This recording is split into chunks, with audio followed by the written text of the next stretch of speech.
पिछले एक हफ्ते से माहौल बना था कि भाई फलाना खिलाड़ी खेलेगा, फलाना खिलाड़ी बाहर हो जाएगा, इसके साथ गलत होगा वो टीम में आ जाएगा। अब एशिया कप का स्क्वाड अनाउंस हो चुका है और क्लैरिटी जो है वो आ गई। सबसे पहले हाइलाइट्स बताते हैं कि इस एशिया कप के स्क्वाड की हाईलाइट क्या है। तो शुभमन गिल जो है उनकी न सिर्फ T20 टीम में वापसी हुई है बल्कि प्लेइंग 11 में भी वो आए हैं और वाइस कैप्टन के तौर पर आए। It's a big and bold move, इसके बारे में चर्चा करेंगे। लेकिन हाईलाइट ये है कि श्रेयस अय्यर को जगह नहीं मिली।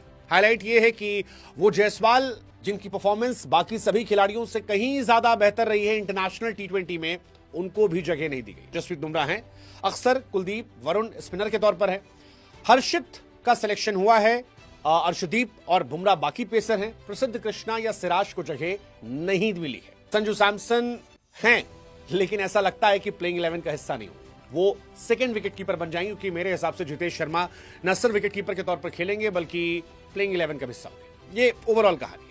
अब कहानी शुरू करते हैं शुरू से, ओपनर से, क्योंकि इस स्क्वाड को लेकर जो सबसे ज्यादा चर्चा हो रही थी वो ये हो रही थी कि यार क्या ओपनर सेम रहेंगे, क्या अभिषेक शर्मा, संजू सैमसन ही ओपन करेंगे या फिर जायसवाल और शुभमन गिल जो पहले ओपनर थे उनमें से किसी को इस टीम में जगह मिल सकती है। अभिषेक शर्मा को लेकर क्लैरिटी ये दी गई कि अभिषेक शर्मा जो है वो क्योंकि T20 वर्ल्ड कप के बाद सबसे ज्यादा स्ट्राइक रेट मेंटेन करते हैं, 199 के आसपास का स्ट्राइक रेट है, 200 के आसपास का, और गेंदबाजी भी करते हैं, तो ऐसे में आप उनको रिप्लेस नहीं कर सकते, वो खेलेंगे। अब दूसरे स्लॉट के लिए 3 नाम आपके पास, एक नाम था यशस्वी जायसवाल का, दूसरा नाम था शुभमन गिल का और तीसरा नाम संजू सैमसन का था। जायसवाल उनके लिए आपको बुरा लग सकता है क्योंकि जायसवाल स्टैट्स के मामले में शुभमन गिल से काफी बेहतर है। 165 प्लस का स्ट्राइक रेट है और 35 प्लस का एवरेज है। शुभमन गिल का 30 का एवरेज है, 139 का स्ट्राइक रेट है, उससे बेहतर है। लेकिन ऐसा लगता है कि शुभमन गिल पर बीसीसीआई जो है वो इन्वेस्ट कर रहा है और भविष्य में उन्हें ऑल फॉर्मेट कैप्टन बनाया जा सकता है। ये सवाल भी आया था, सूर्य कुमार यादव से पूछा गया क्या वो फुल टाइम कैप्टन बनेंगे। सूर्या के भाई इधर पूछो यार, हमसे क्यों पूछ रहे, बट वही लग रहा है, अदरवाइज और कोई लॉजिक नहीं था।